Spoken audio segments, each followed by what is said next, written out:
As they say, business is like a tree. It's either growing or it's dying. I think occasionally, temporarily, there are exceptions to that. But by and large, it's true. Businesses need to grow.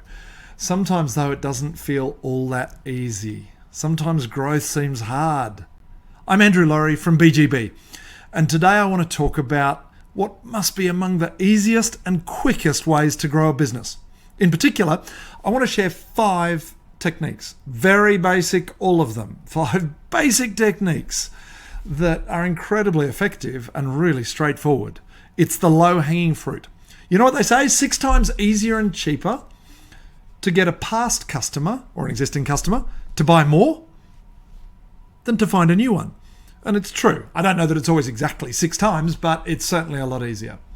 And in particular, today I want to focus on ways of getting customers, getting people who've already decided to buy from you to spend more. This is increasing your average dollar sale if we talk in the context of the 5 ways. And I do want to talk about just 5 techniques. By the way, there are over 70 ways you can get someone to spend more from you each time they buy, increasing your transaction value. So I just want to talk about 5 of them because these are 5 of the more straightforward. And it's in no particular order. The first of which is just being ready for it. In a sense, it's offering them related services or products. You sell a product, offer the additional after-sales service. Offer the other product that they can combine together. Offer the complementary service or product. Often what this looks like is having prepared in advance a series of packages.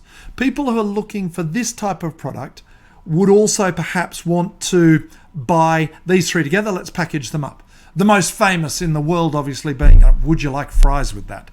It's the meal at McDonald's is a great package. They've prepared all the meals in advance. They know that that's something that's going to commonly sell. And I think something like 3 out of 10 people said yes to that question. That is, 3 out of 10 people weren't going to buy fries, then did buy fries, which added something like $22 million a week to the bottom line at McDonald's. So a nice little upsell.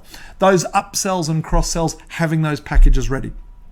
A second and related, it's very similar, but upgrading people. In certain businesses, your customers are coming in, they're standing in front of you, they're going to buy this product. It can be quite straightforward to upgrade them to a slightly better, it can be a better package, it can be a better service level, it can be the platinum instead of the gold level, which probably comes with some extra benefits. But given how much of the cost and effort in business is just getting someone to buy, well, you've done that. You've done the hard work. They're buying from you. Now, upgrade them to that next level. Again, it's dependent on having an appropriate product ladder or service ladder. It's having that next level available. It's having predefined the platinum level of the service. Now, these 2, there's a technique that's very related to them, and that is training and scripting. This is the 3rd of the techniques. Great, we've prepared our packages, we've got our product ladder, we've got those levels we know we'd like to move people up to, upsell them to. Half the trick is making sure your sales team, whoever it is in your business who does the selling, are prepared appropriately. So prepared that script. Would you like fries with that? Okay, it's a very simple one, but preparing the scripts for them, for your sales team that is, and indeed training them in their use, making sure people are comfortable with it, are ready to use it, know when to use it, and are prepared. It's really simple, of course. It's incredibly simple training. This is low-hanging fruit because, as I say, you've got someone standing in front of you or on the phone who's already buying from you. By the way, it works online, and you see it on plenty of websites. You try and buy something, it doesn't matter which websites you go to. Go to the low-cost carriers. They're very good at this. They get you in, they get you buying. You're buying the relatively cheap airfare, and then they're upselling you with, would you like to include a meal with that? Would you like to reserve a seat? Would you like to be the first to board? Would you like some baggage? Would you like to rent a car? It goes on and on and on. They're very good at it. So making sure you've got the systems and processes to actually do that upselling.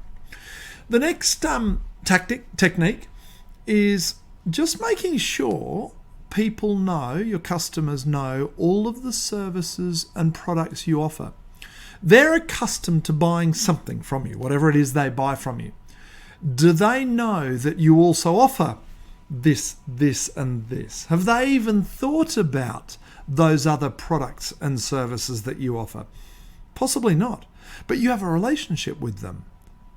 Now, this can be a way of getting them to come back and buy a second time, but it can also be a great way of getting them to spend more this time. It's making sure they're aware of the full suite of services and products you offer. Now, that can be at the point of transaction.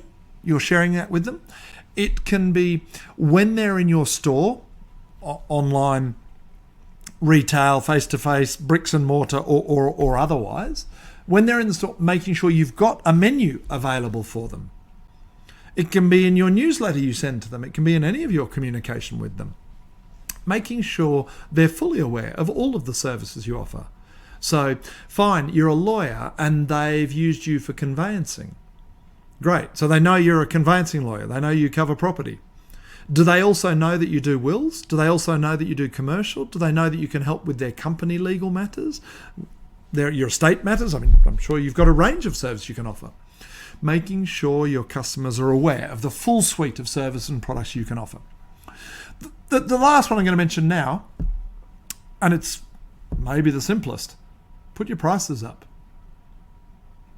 Some businesses are very good at this. A lot of businesses are scared to do it.